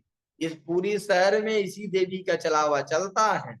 5 ज्ञान इंद्रियां हैं और 5 कर्म इंद्रियां हैं। इस नगरी के ये सैनिक है। और ये ज्ञान इंद्रिया कर्म इंद्रिया किसके नियंत्रण चलती हैं? इनका सेनापति कौन है? बोले मन। सेनापति मन है। आप कान आपके कथा सुनने में लगे हुए हैं, आप कथा सुन रहे हैं। और कहीं अगर आपका मन कहीं घूमने चला जाए कि हमारे यहाँ पर हमारा बच्चा हमारे रिश्तेदार यहाँ चला जाए तो आप बैठे रहिए, पूरी हम आपको सुना देंगे लेकिन आपको बिल्कुल एकदम पल्ले नहीं पड़ेगा, आपको कुछ नहीं समझ में आएगा। क्यों? क्योंकि आपका मन नहीं है। तो इन 10 सैनिकों का जो सेनापति वह मन है, तो बिना सेनापति के सैनिक काम नहीं करते हैं। तो जो भी हम काम करते हैं अगर हमारा कहते हैं ना कि हमारा मन नहीं है, और अगर मन नहीं है और बिना मन के आप काम करेंगे तो काम कैसे होगा? अब सेनापति के उपस्थिति में ही उपस्थिति बहुत आवश्यक है। पंच प्राण वायु पान अपान उदान समान और व्यान, ये 5 फण वाला नाग रक्षक है। वायु है शरीर के भीतर सो रहा है, श्वास रूपी सर्प हमेशा सावधान रहता है। हम लोग तो सो जाते हैं लेकिन ये जो सांस है हमेशा चलती रहती है, हमेशा सावधान रहता है, चलती रहती है। श्वास थोड़ी ना रुकती है कभी। अब पुरंजनी रोवे तो पुरंजन रोवे, इसका क्या मतलब है महाराज? तो कहते हैं इस शरीर से जो बुद्धि से, इस बुद्धि से हमारा संबंध हो गया। ये जो बुद्धि कहती है हम वही करते हैं, जो हमको बुद्धि कहती है हम वही करते हैं। हम भी उसी के दास बने बैठे हैं। बुद्धि ने कह दिया चलो आज कथा सुनावे, चलो। अब बुद्धि ने कह दिया अरे भाई वही पंडित जी वही कथाएं, छोड़ो झंझट, घर में बैठो, तो बैठ गए। बुद्धि ने कह दिया अरे इतना बढ़िया भजन हो रहा है, चलो आज गाया जाए, नाचा जाए, बढ़िया नाचने लगे। अब बुद्धि ने कहा अरे भाई और कोई नहीं नाच रहा है तो हम ही अकेले क्यों नाचे, सो बैठ गए, चुपचाप बैठे रहे। बुद्धि ने कहा चलो हम भी एक भजन सुना दे, तो गाने लगे। तो क्वचित गायति गायन्त्याम रुदन्त्याम रुदती करे, जैसा जैसा बुद्धि पुरंजनी चाहती है वैसा वैसा पुरंजन करता चला जाता। अब ये तो रही आंतरिक व्यवस्था, परंतु जरा देवी कौन है? जरा देवी को भी जान लेते हैं। जिसको कोई विवाह नहीं करना चाहता है, ये जरा देवी है हमारा बुढ़ापा, वृद्धावस्था। संसार में ऐसा कोई नहीं जो वृद्ध होना चाहे, कोई नहीं जो वृद्धावस्था को अपनाना चाहता हो, पर वृद्धावस्था ने चंडवेग को अपना साथी बनाया। और सैनिक ले लिए। ये चंडवेग कौन है? संवत्सरस् चंडवेग, ये काल चक्र संवत्सर ही चंडवेग है।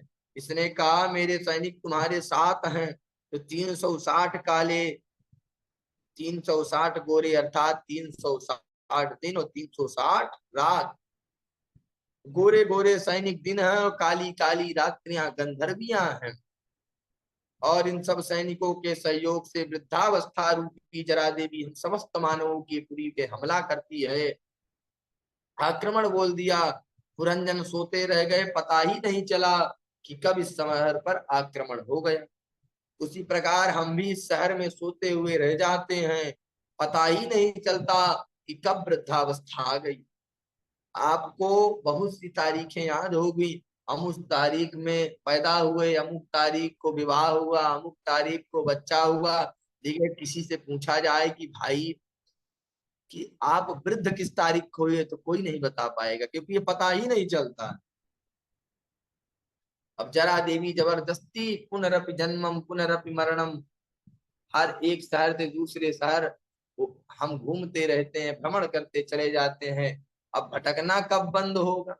भाई इसके कारण हम लोग बुढ़े होकर के मर जाते हैं, लेकिन भटकना हमारा जो जहां पर जरा दे हमारा चिंतन चलता रहता है, तो हम लोग पुनरपि जन्मम पुनरपि मरणम पुनरपि जननी जठरे शयनम, बार बार जन्म मरण हमारा चलता रहता है। एक शहर से दूसरे शहर में हम जीवात्माओं का ये भ्रमण चल रहा है, अभी हम लोगों का चल ही रहा है। अब ये भटकना कब बंद होगा? विश्राम कब मिलेगा? तो विश्राम तो भाई अपने ही घर में मिलता है। परदेश में चाहे जितना आपको सुख हो, लेकिन आपको जो शांति और विश्राम की अनुभूति होगी वो आपको अपने ही घर में होगी। जब तक घर ना पहुंच जाएं तब तक विश्राम नहीं मिलता। उसी प्रकार हम भी जब परदेसी हैं और अपना घर छोड़ करके घूमने आए हैं, और जब तक घर वापस नहीं पहुंचेंगे ऐसे ही भटकते रहेंगे। एक बार रुक्मिणी जी भगवान को भोजन परोस रही थी, बहुत अच्छी कथा है। रुक्मिणी जी भगवान को भोजन परोस रही थी। भोजन करते करते भगवान जोर से हंसे। रुक्मिणी जी ने पूछा महाराज आप ये अचानक क्यों हंसे? भगवान बोले बस ऐसी हंसी आ गई। भगवान बोले ऐसे नहीं, कोई तो बात होगी। रुक्मिणी जी ने पूछा। भगवान ने कहा कि इस चींटे को देखो, ये चींटा कैसे गुड़ की तरफ भाग रहा है। तो एक चींटा गुड़ की तरफ बड़ी जोर से भागा चला जा रहा। रुक्मिणी जी ने पूछा कौन है महाराज, और इसमें हंसने की क्या बात है? चींटा गुड़ की तरफ नहीं भागेगा तो और कहाँ भागेगा, तो इसमें हंसने की क्या बात है? भगवान बोले कि भैया ये 14 बार इंद्र रह चुका है। कितनी बार? 14 बार, मतलब कि 14 मनवंतर तक ये इंद्र रह चुका है। अच्छा।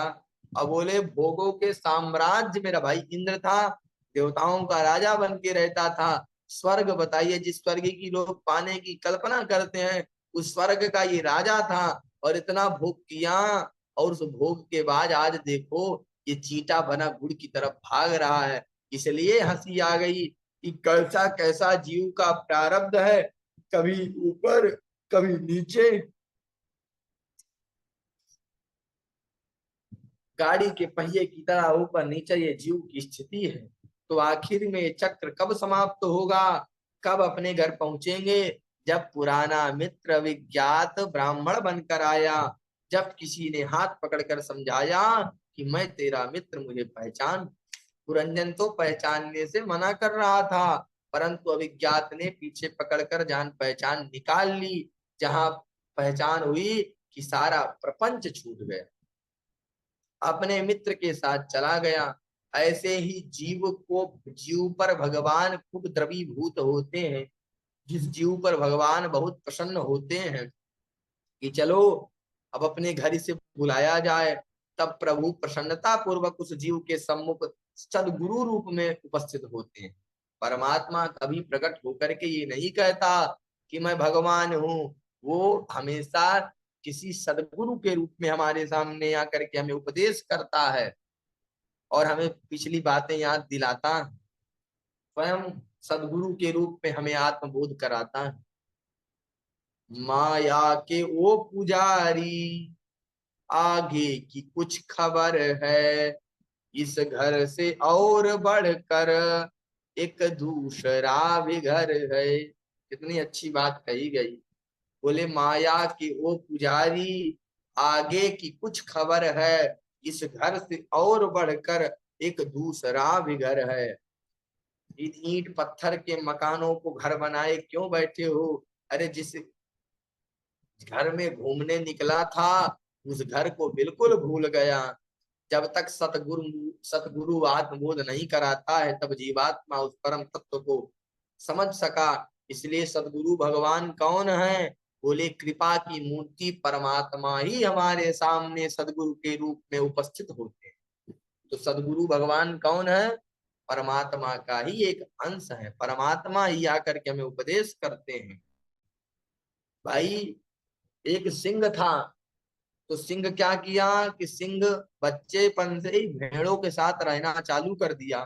तो अब है तो वो सिंह, लेकिन भेड़ों के साथ रह करके मिमियाना प्रारंभ कर दिया, क्योंकि उसकी संगति में हो रहा। सब बल पराक्रम अपना भूल गया, मिमियाना प्रारंभ कर दिया। एक ये बहुत प्रसिद्ध है कि भेड़ों के संग में रहते रहते शेर को अपना बल पराक्रम भूल गया। ऐसे ही हम भी ईश्वर के पुत्र हैं। ईश्वर अंश जीव अविनाशी, अचेतन अमल सहज सुख राशि। फिर जब हम सुख राशि हैं, ये सहज सुख राशि हमारी कहाँ चली गई? फिर क्यों रोते रहते हैं? हाय हाय क्यों चिल्लाते हो? तो कहते हैं भाई हैं तो शेर के बच्चे थे, पर माया रूपी भेड़ के चक्कर में पड़ गए और उन भेड़ों के समुदाय ने हमें भी भेड़ बना दिया। बकरी जैसे मैं करती है, भेड़ भी करती है, ऐसे ही हम लोग भी मैं करने लगे। ये मेरा है, मैं वह करूंगा, मैं, ये मेरी जिंदगी है, हर बात पे मैं, ये मेरा मकान है, ये मेरी वो है। तो बकरी का भी मैं माने, मैं नाम अजा का, अजा नाम माया का भी होता है, अजा नाम माया का भी होता है। और दोनों एक ही रूप होते हैं।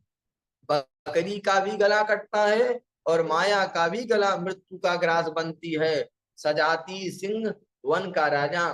तो जब वो सिंह आकर के, जिसको भली भांति, जो सिंह हो भली भांति ज्ञान हो कि हम सिंह हैं, तो एक बार पकड़ करके उस जो भेड़ों की संगत में जो सिंह रहता था उसको पकड़ करके याद दिलाया कि भाई तू सिंह है, तू तो इनका शिकार करता है, तू कहाँ इनके सबके चक्कर में फंसा हुआ है, मिमिया रहा है। तो जैसे उसने समझाया तब उसको ध्यान आया कि भैया ये पराक्रम, जब उसके बल पराक्रम को देखा तब उसको अपने भी बल पराक्रम का ज्ञान हुआ। अब वही सिंह जो अभी तक भेड़ों के साथ चलता था, अब बड़े बड़े हाथियों को भी वो पछाड़ देता है। तो ज्ञान तो उसमें पहले से था तो वो सिंह का ही बच्चा, लेकिन भूल गया था। इसी प्रकार हम भी सब हैं तो परमात्मा के बच्चे, लेकिन हम भी भूल गए हैं। तो जब कोई सदगुरु आएगा और कोई सदगुरु हमारे ऊपर कृपा की दृष्टि करेगा और हमको ये बताएगा कि भाई तुम परमात्मा के बच्चे हो, ये मैं करना बंद कर दो, तब हमें भी ज्ञान प्राप्त होगा। सदगुरु भगवान कौन? और भगवान ही है सदगुरु। ब्रह्मविद ब्रह्मणैव।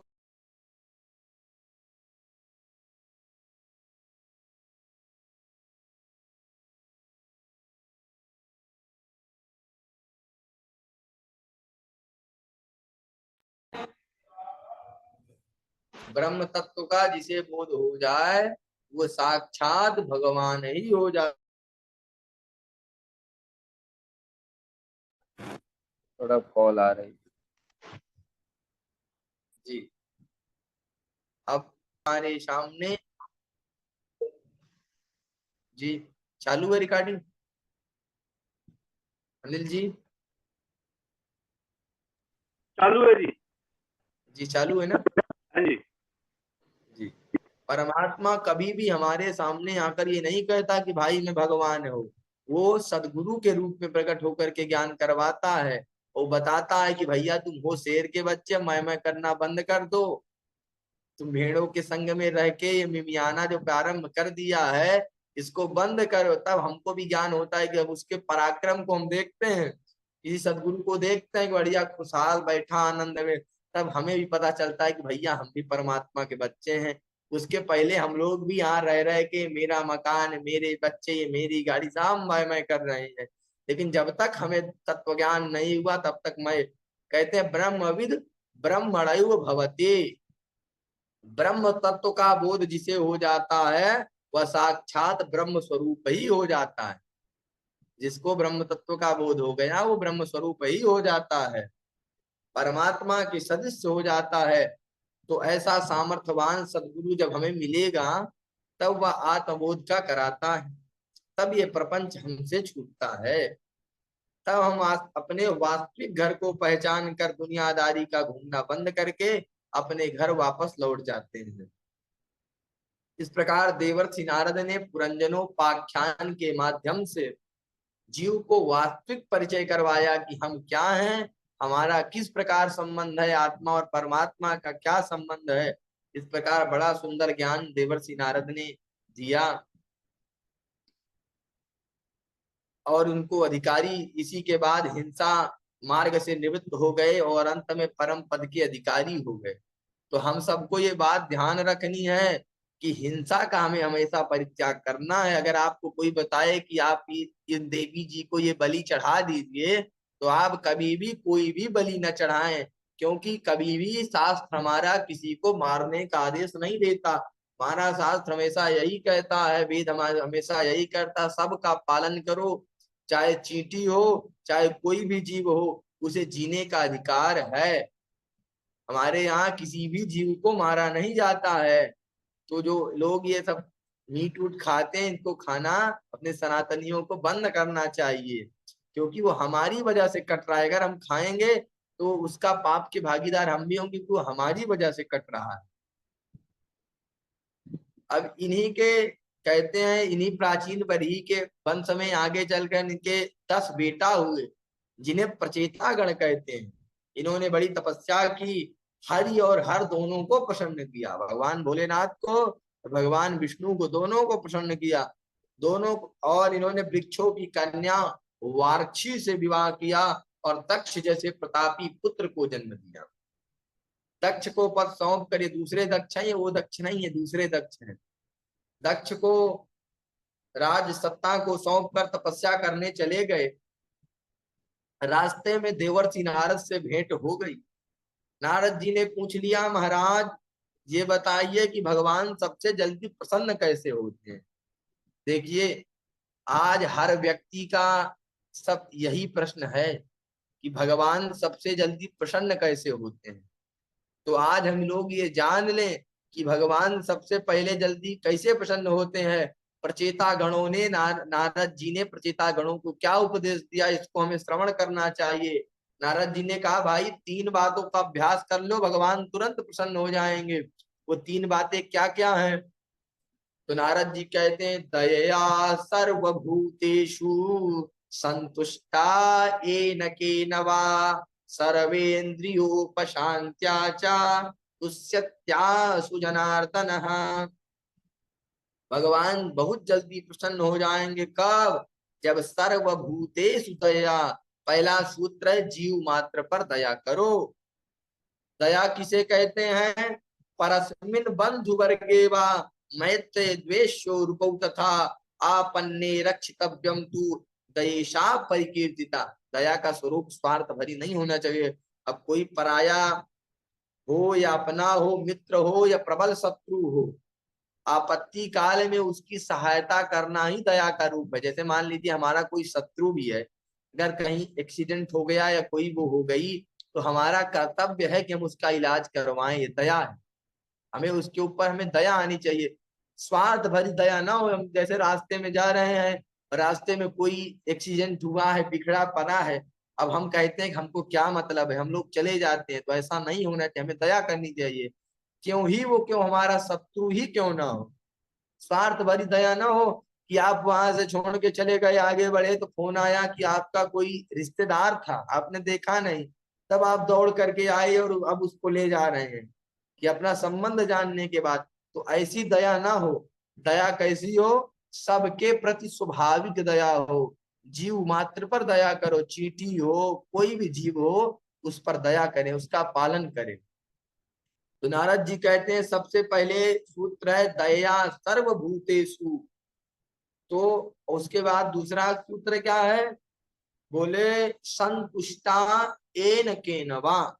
भगवान ने जो भी दिया है, हम हृदय से संतुष्ट रहें, भगवान की कृपा की अनुभूति हम करते रहें कि जितना आपने दिया है, मैं तो उतने का भी पात्र नहीं हूं, आपने हमको बहुत दिया है, आपकी बड़ी कृपा है। भगवान की कृपा की अनुभूति कब होगी? जब अपने से नीचे की ओर दृष्टि जाएगी। अरे लाखों लोग अंधे हैं, लाखों बहरे हैं, लाखों गूंगे हैं, तो भगवान ने हमको अपनी कृपा में करोड़ों के ऊपर रखा है। लाखों लोगों के पास खाने को नहीं है, लाखों लोग एक टाइम का खाना नहीं खा पाते, लाखों लोग काने हैं, लाखों लंगड़े हैं, लाखों के पास आंख नहीं है। हम लोगों के पास कम से कम स्वस्थ शरीर है, उसके बाद दोनों टाइम का खाना भी मिल रहा है। तो मतलब कि भगवान ने अपनी कृपा से हमको करोड़ों के ऊपर रखा है, हमसे भी लोग नीचे हैं। तो जब हमको संतुष्ट होना हो तो हमेशा अपने से नीचे वालों पर दृष्टि डालिए। उनको देखिए कि भाई इसके पास पैर नहीं है, इसके पास आंख नहीं है, इसके पास दो टाइम का खाना नहीं है, तो कम से कम अपने पास इतना तो है। तो अपने से ऊपर वाले की तरफ अगर दृष्टि डालेंगे तो अपनी कमी का अनुभव होगा, और अगर अपने पे नीचे वाले की दृष्टि पर डालेंगे तब आपको पता चलेगा कि भगवान ने हमको बहुत कुछ दिया। कम से कम हम भगवान की दृष्टि में करोड़ों से ऊपर हैं। जब ये हमें ज्ञान होगा तब हमें संतुष्टि मिलेगी। तो दूसरा है संतुष्टा एन केनवा। हर परिस्थिति पर भगवान को वो करें कि प्रभु आपने जो भी दिया है बहुत दिया है। अब क्या कहते हैं? बोले सर्वेन्द्रियोपशांत्याचा। कहते हैं जब तक हम संतोष नहीं है, जब सतु भवति दरिद्रो यस्य तृष्णा विशाला। दरिद्र वही है जिसकी तृष्णाएं बड़ी, संपन्न वह है जो हर प्रकार से संतुष्ट हो, किसी भी प्रकार रहे। दरिद्र तो भाई वो है जिसकी तृष्णाएं बड़ी हो, ये मिल जाए तो सुखी हो जाऊं, वो मिल जाए तो सुखी हो जाऊं, उसकी तृष्णाएं कभी पूर्ण नहीं होती हैं। जब आवे संतोष धन, सब धन धूरी समान। एक वह है जिसके पास 4 अंगुल की लंगोटी भी नहीं है, उसके बाद भी हमें आराम से घूमता है, मस्त है। और एक वह है जिसके पास वैभव का पता नहीं कि मेरे पास कितनी संपत्ति है, फिर भी बेचारे को नींद की गोली खानी पड़ती है, नींद ही नहीं आती है। अतः संतुष्टि सबसे बड़ी संपत्ति है। भगवान का दिया हुआ जो भी है उसमें संतुष्ट रहें। और तीसरा सूत्र है सर्वेन्द्रियोपशांत्याचा। हमारे जो घोड़े हैं वह स्वच्छंद रूप से न दौड़े। यदि मतलब कि हम जो चाहें, हमारी इंद्रियां हमारे अनुकूल चले, हम जो देखना चाहें आंख वह देखे, हम जो सुनना चाहें, हम कथा सुनना चाहते तो कान वही सुने। ऐसा नहीं कि कान जो सुनना चाहे हम वह सुनने लगे। तो हमारी इंद्रियां हमारे अनुसार चले। तो नारद जी कहते हैं तुष्यत्यासु जनार्दनः। भगवान हमारे ऊपर बहुत जल्दी प्रसन्न हो जाते हैं। तो अब हम सबको इन 3 बातों का ध्यान रखना चाहिए। अगर आप भगवान को बहुत जल्दी प्रसन्न करना चाहते हैं तो बस इन 3 बातों का अभ्यास कर लीजिए। तो अब अगर हम लोगों थोड़ा सा 10-15 मिनट एक, हम लोग आज उनकी कथा, एक कथा गजराज की, गजेंद्र मोक्ष की कथा और श्रवण कर लेते हैं, उसके बाद ही हम लोग कथा को विराम देंगे। तो अपनी 10-15 मिनट की कथा है तो उसका श्रवण करके ही हम विश्राम आज का देंगे, क्योंकि इस कथा से हमें भगवान की कृपा की अनुभूति होगी। तो आज हम लोगों ने पुरंजनोपाख्यान सुना और नारद जी के इन 3 सूत्रों को सुना, जिन्हें हमें अपनाना चाहिए, इन्हें हमें अपनाना चाहिए। भाई कथा से कल्याण सुनने से तो होगा, लेकिन जब तक आप उन कथा के चरित्रों को अपने जीवन में उतारेंगे नहीं तब तक कल्याण संभव नहीं है। आपको उन चरित्रों को अपने जीवन में उतारना होगा। हम लोगों ने बहुत सारी कथाएं सुन चुके हैं, आप लोग जैसे हम लोग बैठे हैं तो बहुत कथाएं सुन चुके हैं, लेकिन जब तक हम उन कथाओं को सुन करके अपने जीवन में उतारेंगे नहीं, तब तक कल्याण किसी काल में संभव नहीं है। सुनते रहिए आप।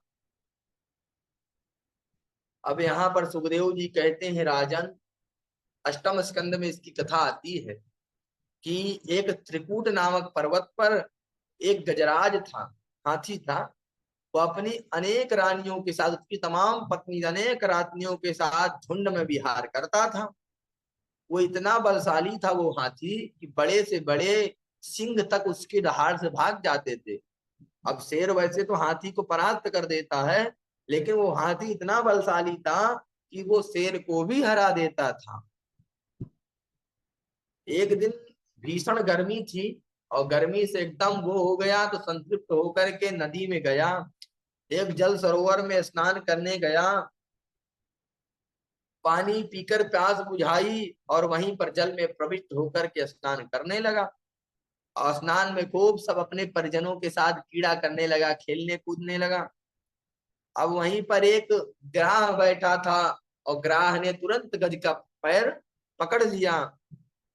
अब पहले तो गजराज ने विचार किया कि ये नन्हा सा ग्राह मगरमच्छ हमारा क्या कर पाएगा, मैं इतना बड़ा बलशाली हाथी हूँ, बड़े से बड़े सिंह तक मेरे से डरते हैं, तो ये हमारा कुछ कर तो पाएगा नहीं। तो विचार किया, तो जब खींचने लगा, अब जब नहीं खींच पाया, धीरे धीरे कर कर उसने अपनी पूरी शक्ति लगा दी, और पूरी शक्ति लगाने के बाद भी जब नहीं खींच पाया, तब तो अब भैया अब डर गया।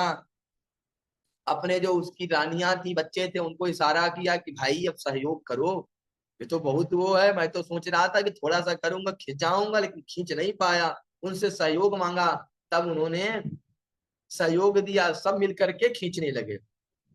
अब सारे परिजन अब खींचने लगे, अब खींचते खींचते थक गए, अब खींच ही नहीं रहा। सब हाथी मिलकर जब नहीं खींच पाए, अब धीरे धीरे जो उसके परिजन थे वहां से जाने लगे, सनई सनई वहां से निकलने लगे। अब गजराज पुकारता है, देवियों, मुझे इस संकट में अकेला छोड़कर कहाँ जा रही हो। अपनी रानियों से कहता है कि मुझे इस संकट में छोड़ करके तुम सब कहाँ जा रही हो, जब अब तुम्हारे पास तुम्हारा कारण मेरे, अब रानियां कहती हैं कि भाई तुम्हारे कारण पूरा परिवार यहाँ पर बैठा रहे और यहाँ भूखा मरे, तो ऐसा नहीं हो सकता ना भाई, अब तुम्हें तो मरना है, और तुम्हारे कारण पूरा परिवार यहाँ भूखा मरे, तो ऐसा नहीं हो सकता। अब ऐसा सुनते ही जहां ये बात हाथी ने सुनी कि तुम्हारे कारण पूरा परिवार मरे, ऐसा नहीं हो सकता, तो हम लोग जा रहे हैं। तुरंत हाथी को वैराग्य हो गया कि बताओ, जिसके लिए मैं सब इतना कुछ कह रहा हूँ, आज विपत्ति आते ही ये सब लोग मुझे छोड़कर चले गए। अभी तक ये मेरे साथ इसलिए रहते थे कि मैं इनकी रक्षा करता था, और आज जब ये जान गए कि अब मैं बचने वाला नहीं हूँ, तो ये सब भोजन के उसमें मुझे छोड़ करके जा रहे हैं। उसको तुरंत वैराग्य हुआ, सोचने लगा, और जैसे ही वैराग्य हुआ तो श्री नानक, अब पता चला, तो नानक जी महाराज कहते हैं, पीतम जान लियो मन माही, अपने सुख से ही जग बांध्यो, को काहू को नाही।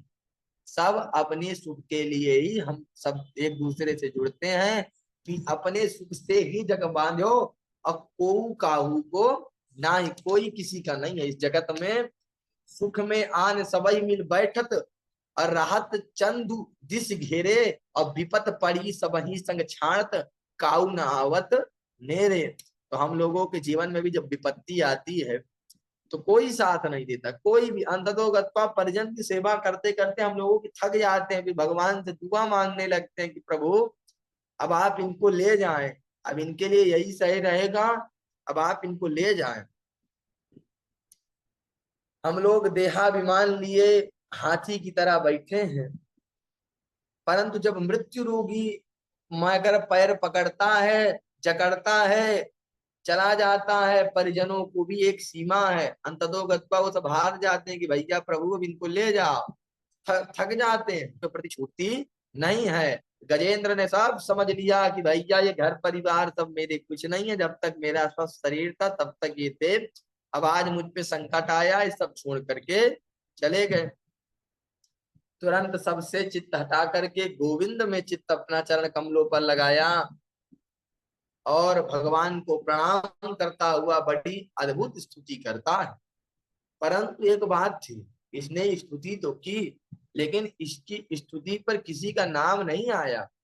क्या कहा इसकी स्तुति में, ये अपनी स्तुति में क्या कहता है, नमो नमो भगवते तस्मै यद एतच्चिदात्मकं पुरुषायादि बीजाय परेशाया धीमहि।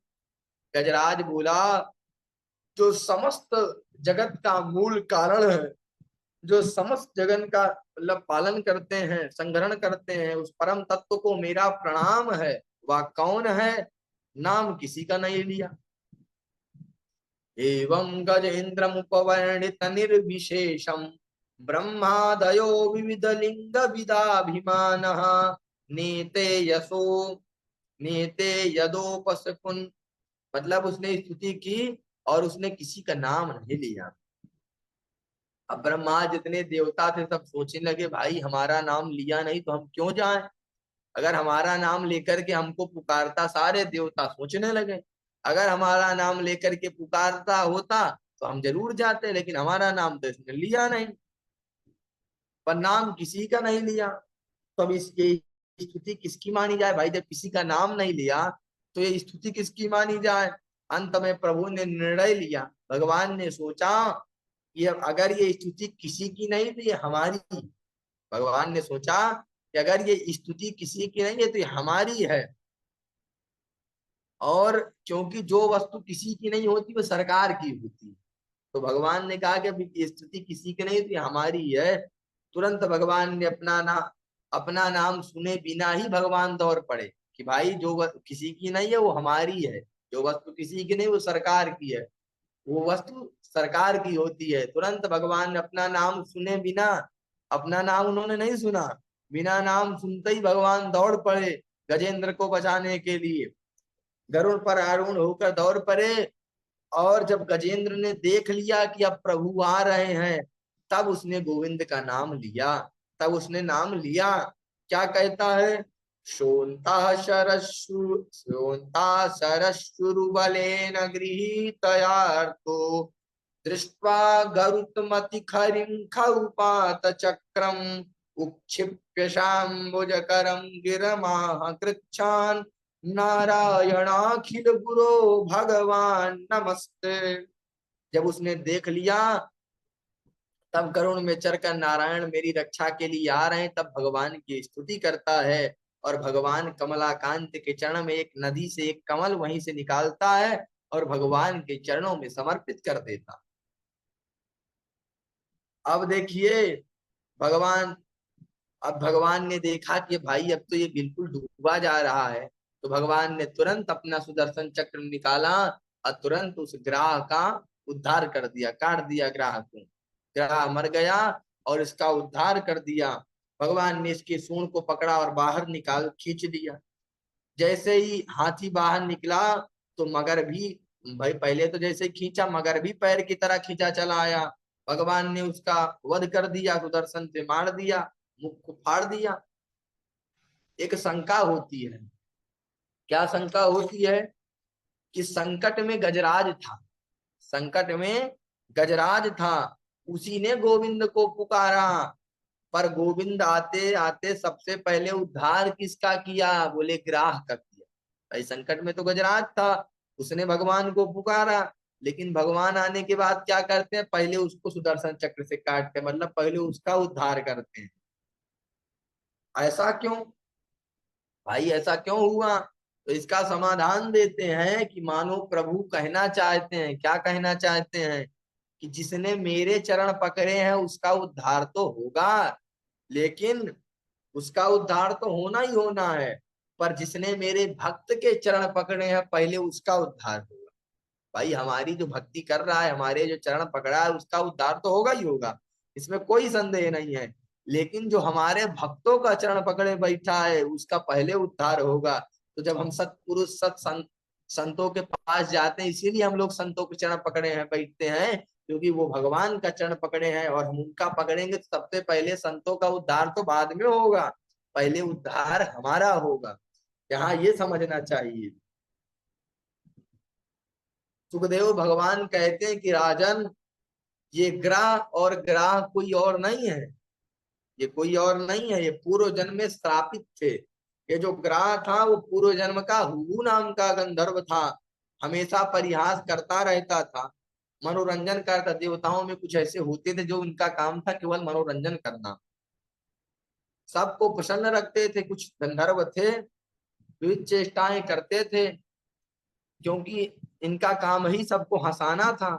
तो ये एक बार ये सरोवर में एक महात्मा स्नान कर रहे थे, महर्षि देवल उनका नाम था। स्नान करके सूर्य नारायण को अर्घ दे रहे थे, इसे परिहास सूझा और उसने जाकर के पैर पकड़ लिया। और जैसे पैर पकड़ा, महात्मा घबरा गए, बचाओ बचाओ, महात्मा के पसीने छूट गए, चिल्लाकर भागे। उन्होंने सोचा न जाने किस जीव ने पकड़ लिया, सोई बाहर निकल करके हंसने लगा। ये क्यों महाराज जी डर गए? अब महाराज जी को तो बड़ा पसीना छूट गया, अरे मूर्ख कहीं के, भाई हम तो डर गए।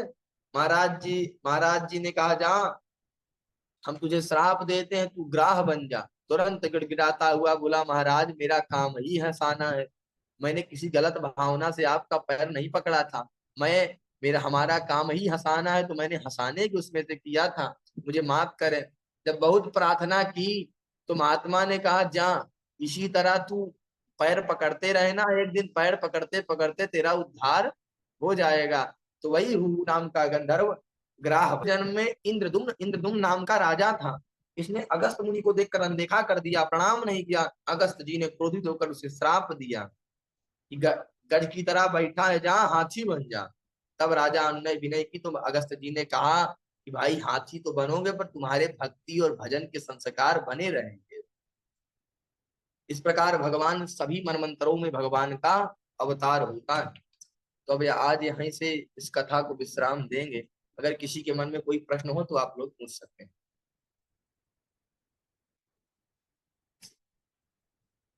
कोई कुछ पूछना चाहता है? हाँ पंडित जी, मैं पूछना चाहता हूँ, जो गजराज जी ने पहले आराधना करी, किसी का नाम नहीं लिया, और जब उसने भगवान विष्णु को आते देखा तब उनका नाम लिया, क्या इसके अंदर भी कोई रहस्य है? हाँ जी। गजराज जी ने पहले किसी देवता का नाम नहीं लिया आराधना में, जैसा आपने बताया, और जब हाँ भगवान नहीं, विष्णु आने लगे तब उन्होंने नाम लिया, तो इसमें भी कोई मैसेज देना चाहते हैं या ये सब? अच्छा इसमें मैं से मतलब कि वो पहले पहले नाम नहीं लिया? क्यों नहीं, नहीं? भगवान स्तुति तो बहुत सुंदर सुंदर करता है, और स्तुति में वो भगवान का नाम नहीं लिया, लेकिन जो वो उसने जो संकेत बताए वो सब भगवान के ही संकेत लग रहे थे कि भाई जो भगवान सबका वो करने वाला, जो सबको पालने वाला, बड़े बड़े संबोधन किए। तो वो स्तुति किसी की नहीं, जो किसी का नहीं, वो भगवान का, वो भगवान की ही स्तुति थी, बस उसने नाम नहीं लिया। जैसे अब हम भगवान श्री कृष्ण की स्तुति करें, अब भगवान का नाम न ले, बाकी सब बता डालें, कस्तूरी तिलकम ललाट पटले, उनके स्वरूप का वर्णन कर डालें, और नाम न ले, तो क्या वो स्तुति नहीं मानी जाएगी? स्तुति तो मानी जाएगी, क्योंकि उसके अलावा कोई ऐसा है ही नहीं है। तो जो उसकी स्तुति थी वो भगवान के लिए ही थी, बस उसने नाम नहीं लिया था जी। दूसरा पंडित जी, जो गजराज की परिवार ने किया कि भाई जो विपत्ति थी और उनको दिख रहा वो नहीं निकल पाए, और सूत्र भी यही है कि अगर एक एक एक जगह हो और अनेक एक जगह हो तो अनेक का ख्याल करना चाहिए। तो गजराज के परिवार ने कुछ गलत तो किया नहीं, पर ये तो ठीक है कि भाई इंसान को ये, गजराज को ये पता चल गया कि मेरा इनके अंदर आसक्त होना ठीक नहीं है। तो इसमें आप इसको कैसे व्याख्यान करना चाहेंगे, या उन्होंने कुछ गलत किया तो क्या गलत किया? इसको ऐसा देखना चाहिए भाई, गजराज को वैराग्य हुआ, लोग यही तो बता रहे हैं, कथाओं में क्या बताया जाता है, कोई आपका नहीं है, लेकिन हम लोग मानते हैं? नहीं मानते। हम लोग सोचते हैं सब हमारे हैं, हमारे अंदर ये आसक्ति बढ़ती चली जाती है, मेरा है, ये मेरे पिताजी हैं, मेरी माताजी है, मेरी पत्नी है, ये मेरे बच्चे, सबके प्रति आसक्ति है। लेकिन ये समझ ही लीजिए कोई आपका नहीं है।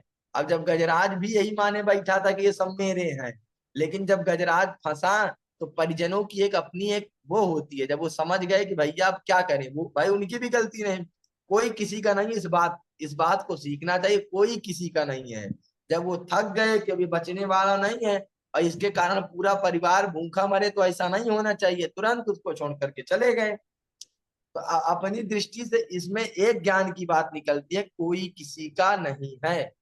सुर नर मुनि सब की यह रीति, स्वार्थ लागी करहि सब प्रीति। गोस्वामी जी का वाक्य है कि कोई भी हो वो अपने स्वार्थ के लिए ही किसी से प्रेम करता है। जैसे आप स्वार्थ निकल गया तो फिर कोई प्रीति नहीं। जैसे अब आप अपने में देखें, कोई बूढ़ा व्यक्ति हो और बहुत ज्यादा बीमार हो तो परिजन क्या करते हैं, पहले तो सेवा करते हैं, सेवा में कोई कमी नहीं छोड़ते, लेकिन अंततोगत्वा जब सेवा करके थक जाते हैं तो भगवान से प्रार्थना करने लगते हैं कि प्रभु अब इसको इनको अब आप अपने चरणों में स्थान दीजिए, ये बहुत परेशान है, अब इनको ले जाइए। कहते हैं नहीं कहते हैं? सबके यहाँ कहते हैं। मतलब कि हमारे, अब इसको समझने की ये बात है कि ये हमारे जो संबंध है ये शाश्वत नहीं है, नित्य नहीं है। हम लोग घूमने आए हैं। जैसे पुरंजनोपाख्यान आपने सुना है, पुरंजनोपाख्यान सुना है तो पुरंजनोपाख्यान में पहले ही बता दिया गया कि हम लोग घूमने आए हैं। अब हम लोगों ने यहाँ बुद्धि देवी से अपनी मित्रता कर ली है, तो बुद्धि जो बताती जा रही है उसी को हम अपना मानते चले जाते हैं, और वास्तव में हमारा कोई है नहीं।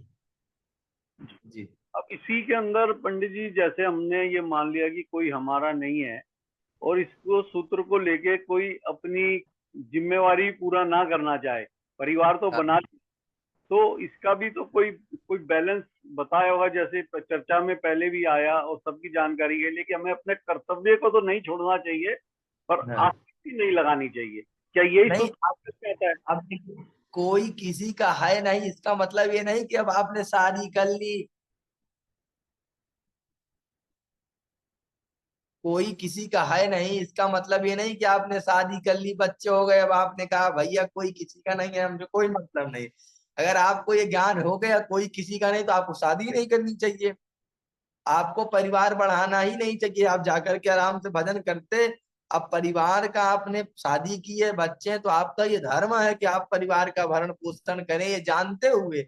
इसका केवल उद्देश्य ये नहीं है कि आप परिवार की आप वो न करें, इसका उद्देश्य सिर्फ इतना है कि परिवार में रहकर आप असंग रहें, भगवान का भजन करते रहें। इसका उद्देश्य केवल इतना है कि आप ये समझ लें कि ज्यादा किसी से प्रीति नहीं कि भैया मैं इसके बिना जी नहीं पाऊंगा। सबका लालन पालन करना धर्म है, लेकिन मैं किसी के बिना रह नहीं सकता, ये अधर्म है। क्योंकि ये सब अब हमारा है, इस शरीर के जो नाते हैं उसका पालन करना हमें चाहिए, धर्म है, लेकिन किसी के बिना रह नहीं सकता, ये अधर्म है। तो इस कथा का ये वो नहीं है कि हम किसी का मतलब अपने शादी ब्याह कर लिया, बच्चे हैं, उसके बाद उनके अपने कर्तव्यों से हट जाएं। हमें कर्तव्यों का पालन करना है, लेकिन अपने मन को ये समझा कर कि कोई किसी का नहीं है, अंदर अंदर भजन करते जाना है, अपने लिए कुछ रास्ते निकालना है, अपने कल्याण के बारे में भी सोचना है। जी एक और छोटा सा समाधान चाहिए बताइए, कि कल बताइए। आपने बताया कि कोई द्वार पे आके खाना मांगे तो हमारा फर्ज बनता है देने का। तो देने का। पुराना बहुत बार चर्चा में आता है कि जैसे सुदामा जी की भी आया कि मांगते तो नहीं थे पर 5 घर जाते थे, जो जो दे दे ठीक है। अगर हाँ, इसी से सूत्र निकालें तो इसमें से ये निकलता है कि भाई हमारे घर कोई आया तो हम 1 मुट्ठी आटा है, 2 मुट्ठी आटा या चावल ये जो देना चाहे उसको दे दे, तो जी। पकाकर ही खिलाना जरूरी नहीं है। क्या ये ठीक निकल के आता नहीं, अगर पका करके ऐसा नहीं, अगर आपके पास हो तो पका करके दे, नहीं है तो आप आटा दे सकते हैं, साधन दे सकते हैं जिसके साथ खा सके। अब मान लीजिए वो संत बैरागी है, अब उसका न घर है, भाई सुदामा जी तो गृहस्थ थे, तो गृहस्थ के लिए आटा दे सकते हैं ना भाई, उसका पालन पोषण करना है। वो ब्राह्मण थे, लेकिन अब कोई सन्यासी मांगने आया है, उसका तो कोई है नहीं, जंगल में घूमता रहता, जहां मिल गया वहां खा लिया। अब वो कहाँ गैस ढूंढेगा, कहाँ बनाएगा खाना, तो उसके लिए सन्यासियों के लिए रोटी मांगने का अधिकार है। है?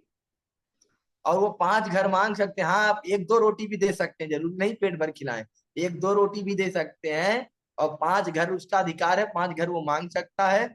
और सन्यासी को 3 ही आवाज देनी चाहिए, 3 बार में नहीं सुना तो बैठना नहीं चाहिए, बिल्कुल बैठ जाएंगे, नहीं हम भोजन दोगे तभी जाएंगे, नहीं सुना तो चल देना चाहिए। सन्यासी भी समझदार होना चाहिए, उसे भी आगे चल देना चाहिए कि भैया नहीं मिला, और 5 घर नहीं मिला तो छठे की राह न देखे, समझ ले भगवत इच्छा यही।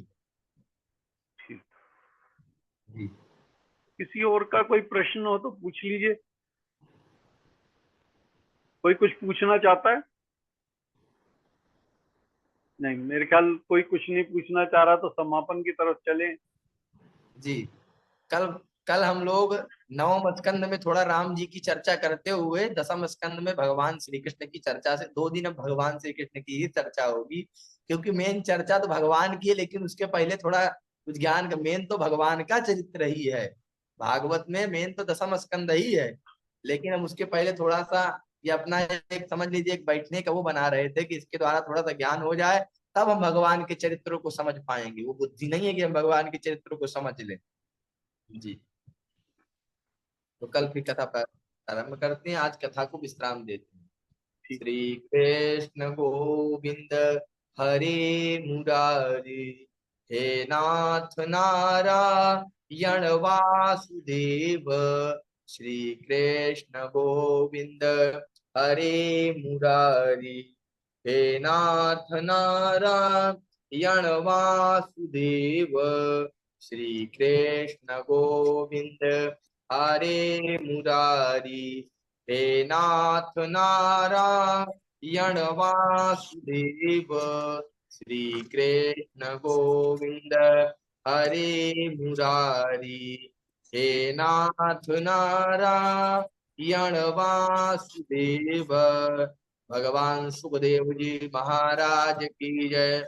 भगवान वेद व्यास जी महाराज की जय। भगवान श्री कृष्णचंद्र जी महाराज की जय। धर्म की जय हो, अधर्म का नाश हो, प्राणियों में सद्भावना हो, विश्व का कल्याण हो। जय जय श्री राधे, जय जय श्री राधे, जय जय श्री राधे। राधे राधे राधे।